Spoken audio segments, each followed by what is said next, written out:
So speaking of bank, Big Bash League draft. They're trying. It's not quite bank. It's like a piggy bank. Yeah. It's like a piggy bank. It's like, putting a few coins in. It's not Dolomite account. That's right. Dolomite. That's chat right there. Dolomites. Dolomites.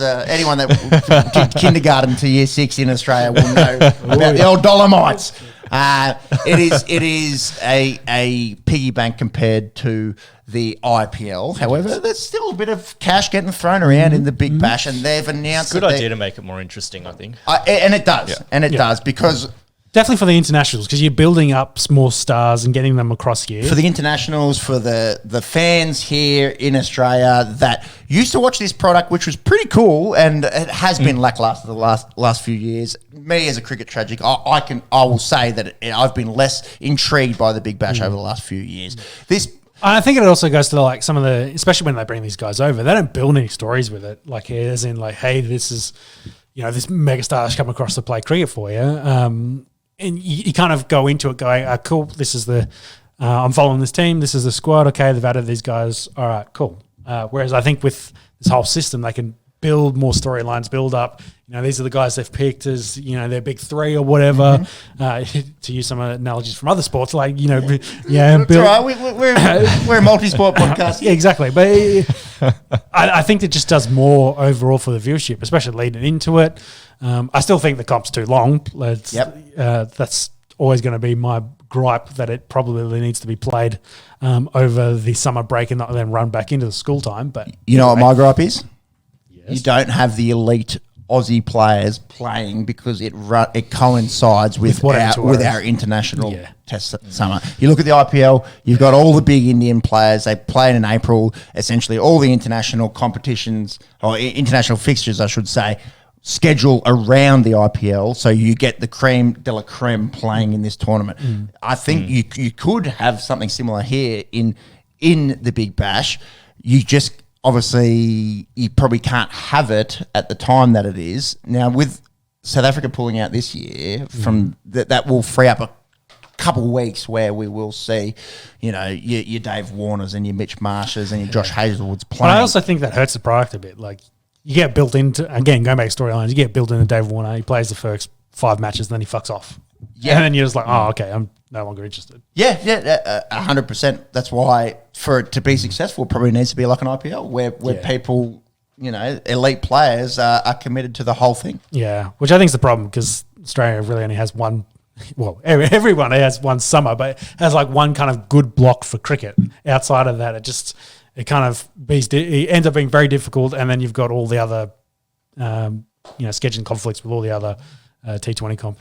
Could you not have a Big Bash that runs February, March, or October, November that's scheduled around international fixtures, and you still have a Boxing Day test and, a New Year's test and all the traditional cricket viewing? I don't think October, November works. With everything else going on, and I think so. First week of October, it has to be school holidays. Oh, and that's my other thing. I don't think February, March works because they already play into February because people are back in school. Exactly, and the whole point of doing it over the summer was to target that younger generation, get younger guys and girls into the cricket, get them there, and get them keen on cricket, and especially if you've got cricket then on.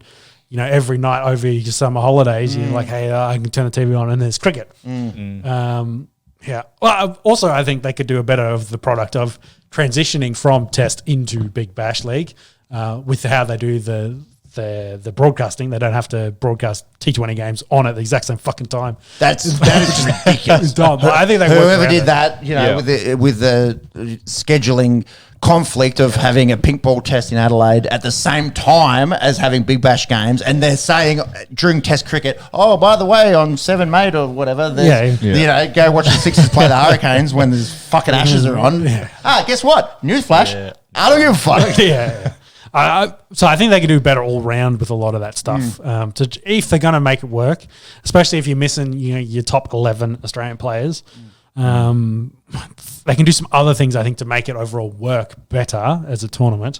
But I think as well, outside of that 11, Big Bash League needs to build their own Big Bash League stars. Is the other thing. Like Chris Lynn, is probably, Lynn Stanley is probably the most recent one they've got there. But I think they've got to have others. as well. Him and McCullum as the Bash Brothers, again, another good storyline. That's something you can build off, especially if you're missing those 11 that were mentioned.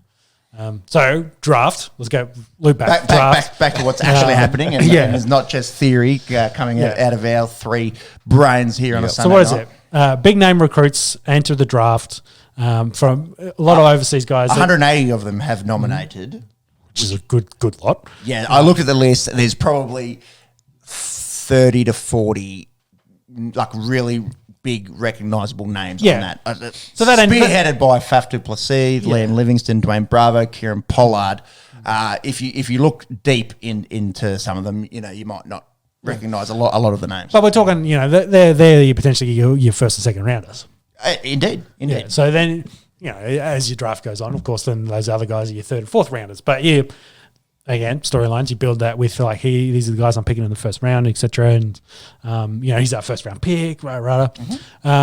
So what is it? 4 rounds each club. They make at least they must make at least 2, and you have a maximum of 3, which is weird because it's 4 rounds. Yeah. So I imagine the 4th round is not going to be that interesting. Also, it means... How the fuck is it if you trying to trade and move around? I don't know, mate. You're going to have It's the first year that it's running. But, so you've got a maximum of 3 selections, so 8 teams, so 24 guys are going to get drafted. So that 180 that number is a bit redundant. Outside of, going... Maybe it's something where, if you... pick in round 1, you might want to pick round 3 and 4 based on how much cash you've got left. Exactly. And the way that it's structured is that there'll be platinum players, which is it's just money based. Yeah. You pick it in the first, then gold, then silver, then bronze, essentially. And that's just the salary that you have to pay these guys. Man, this could be a shit show where rounds 1, 2, and 3 have no selections, and they're all picking them in 4. Because it was like, we don't want to spend money with. I hope not. They have to make at least 2. Well, you mean you make 3 and 4. They could go silver. We'll just have a silver. Everyone abstains for the first 2 rounds. And man, imagine reviewing the NFL draft and no one picks anyone in the first 2 rounds. Fuck me. Well, it doesn't work, mate. Just abstain. It's never worked. It's never worked. I was wondering if you're going to pick up on that word. Is there anything else more to this, James? You can scroll down. There is one thing that teams can retain. Teams can retain. So say you're an Adelaide Strikers fan. You're a big fan of Rashid Khan. You've followed him at the Adelaide Strikers for he's been here for 4 or 5 years at least. They can opt to retain 1 player. So you imagine a team like the Adelaide Strikers will retain a Rashid Khan, et cetera, et cetera. What do the IPL do? Do they do full teams, or they keep 2? So they can retain 4. Okay. They can retain 4. So it's, again, quite a big turnover between each IPL. You've got to learn, essentially, 7 of your starting lineup each year. But then you can kind of build, dynasties and storylines and the rest of it out of those 4 guys that essentially one's probably a captain, one's a vice captain, and 2 other kind of marquee players, you will, that stay on year to year in the IPL. I think it's a good idea. I think it needs a few more tweaks. A little tweak. See how it goes. And they need to do something because it's the last few years in the Big Bash. It's not been essential viewing for cricket tragics. Yeah, and it wanes and loses interests as well the longer it goes. Indeed.